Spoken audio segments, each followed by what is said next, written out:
Swastiastu, Namo Buddhaya, Salam Kebajikan. Perkenalkan, nama saya Luti dengan NIM 240611020253 dari Fakultas Ekonomi dan Bisnis, Program Studi Manajemen Universitas Samratulangi Manado. Pada kesempatan ini, saya akan mempresentasikan tentang topik krusial dalam dunia bisnis, yaitu rantai pasokan atau supply chain management. Apa itu rantai pasokan? Mari kita mulai dengan definisinya. Rantai pasokan atau supply chain bukanlah sekedar urutan pengiriman. Rantai pasokan adalah jaringan terpadu yang kompleks. Jaringan ini melibatkan orang, organisasi, informasi, sumber daya, dan kegiatan yang bekerja sama untuk memindahkan produk atau layanan dari tahap awal, yaitu bahan mentah, hingga ke tahap akhir, yaitu konsumsi oleh pengguna. Jadi intinya, setiap kali Anda membeli produk, di baliknya ada rantai panjang aktivitas yang memastikan produk itu ada di tangan Anda, mulai dari proses pengadaan bahan baku, produksi, hingga logistik. Penting untuk disadari bahwa tidak semua rantai pasokan itu sama. Kompleksitasnya sangat tergantung pada jenis produk dan di mana produk itu dijual. Mari kita bandingkan dua skenario ekstrim. Yang pertama, sebuah labu yang dijual di pasar petani lokal, dan yang kedua, sebuah kemeja bermerek yang dijual di toko retail besar di mall. Rantai pasokan untuk labu di pasar petani sangat sederhana. Petani memesan, lalu menjualnya langsung. Prosesnya cepat, sederhana, dan sedikit pihak yang terlibat. Sebaliknya, untuk kemeja, rantai pasokannya sangat kompleks. Katakanlah kapasnya dari India, dipintal di Tiongkok, dijahit di Indonesia, lalu didistribusikan ke ribuan toko di seluruh dunia. Ini melibatkan logistik internasional, banyak gudang, sistem informasi yang canggih. Perbandingan ini menunjukkan bahwa supply chain management harus fleksibel dan disesuaikan dengan kebutuhan produk yang berbeda-beda. Agar lebih terbayang, mari kita ambil contoh produk sederhana yang kita konsumsi sehari-hari, yaitu air minum dalam kemasan.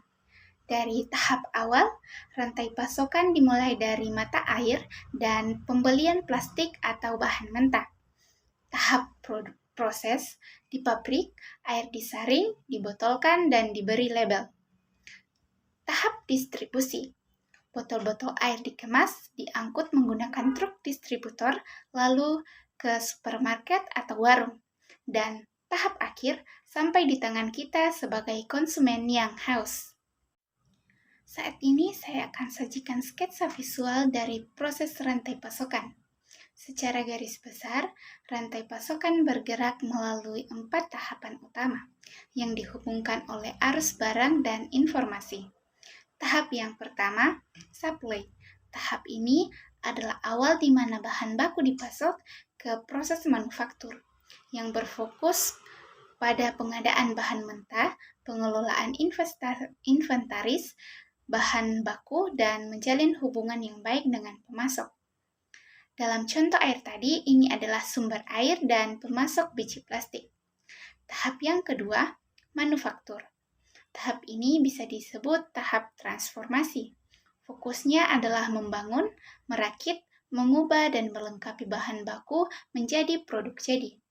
Tahap ini melibatkan desain produk, perencanaan produksi, dan pengendalian kualitas untuk menciptakan barang yang siap dijual. Tahap yang ketiga, distribusi.